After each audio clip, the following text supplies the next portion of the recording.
રામ એક તાપસતીય તારી, નામ કોટી ખલ કુમતિ સુધારી. રામ કરતા રામના નામે આ સંસારના કરોડો જીવોનો ઉદ્ધાર કરી નાખ્યો છે એવું તુલસી રામચરિત માનસમાં લખે છે. શિવ મહાપુરાણનો એક નાનો પ્રસંગ મારે હું કહેવા જતો હતો. નારદજીએ બ્રહ્માજીને એક વખત સવાલ કર્યો કે આ સંસારમાં હું જ્યાં જ્યાં પણ જાઉં છું એક જ વાત મને સાંભળવા મળે છે, ભગવાન રામને ભજો, રામને ભજો, રામને ભજો. પણ ભજવાથી મળે શું એ તો કોઈ કહેતું જ નથી. બસ ભજો ભજો, કોઈ કથાકાર, કોઈ સંત, કોઈ ભગત, કોઈ પણ તમને કહે ભગવાનને ભજો ભજો, પણ ભજવાથી મળે શું? બ્રહ્માજીએ કીધું, નારદ તારો પ્રશ્ન સાચો છે, હું સમજી ગયો, પણ તને સમજાવી નહીં શકું, કારણ કે હું કથાકાર નથી.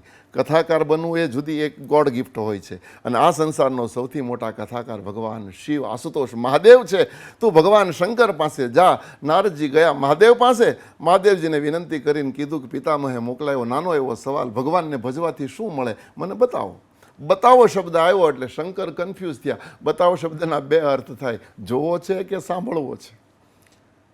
શંકરે સવાલ કર્યો એટલે નારદે વિચાર કર્યો કે જોવા મળતો હોય તો મેં તો સાંભળવા માટે જ કર્યો હતો, પણ જોવાનો જો ઓપ્શન હોય તો પછી જોઈ જ નખાય ને.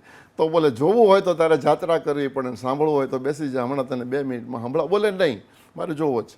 તો જા જમપુરીમાં જમરાજ તને બતાવશે. અને નારદજી યમપુરીમાં ગયા છે. યમરાજે નારદજીનું સ્વાગત સન્માન કરીને પૂછ્યું પ્રભુ પધારવાનું પ્રયોજન.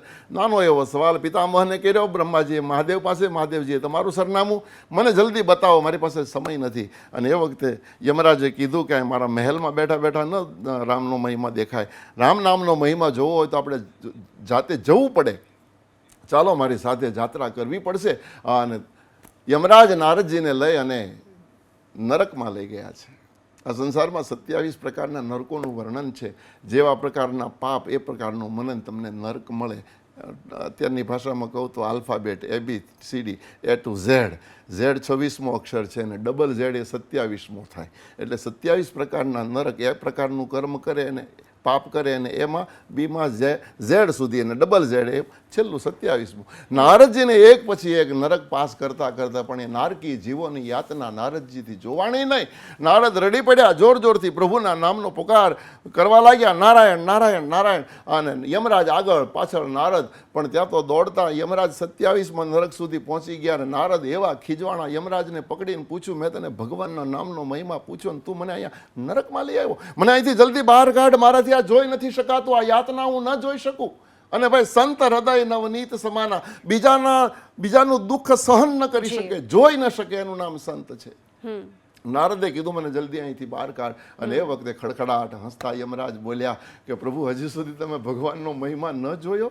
બોલે ના. બોલે પ્રભુ પાછળ ફરીને જરા જુઓ તો ખરા. અને જ્યાં નારદજી પાછળ ફર્યા તો 27 નરક ખાલી થતા હતા, સેંકડો વિમાનો લેન્ડિંગ થતા હતા, અને 27 નરકના નારકી જીવો દોડીને વૈકુંઠમાં જવા માટે વિમાનમાં ચડતા હતા. દ્રશ્ય જ્યારે જોયું એ વખતે નારદ હેરાન. નારદે કીધું આ શું? યમરાજે કીધું મહારાજ આજ તો પ્રભુના નામનો મહિમા છે. નરકમાં ગયેલો જીવ પણ જો એક વખત રામ શબ્દ સાંભળી જાય ને તો નરકમાંથી પણ એ જ વખતે એને ભગવાનનું ધામ પ્રાપ્ત થઈ જાય. ચોક્કસથી પંકજભાઈ, આગળ પણ આપણે સાંભળવાના છે, અયોધ્યાની ગુણગાન પણ ગાવાના છે. અયોધ્યાની શું સ્થિતિ છે ત્યાં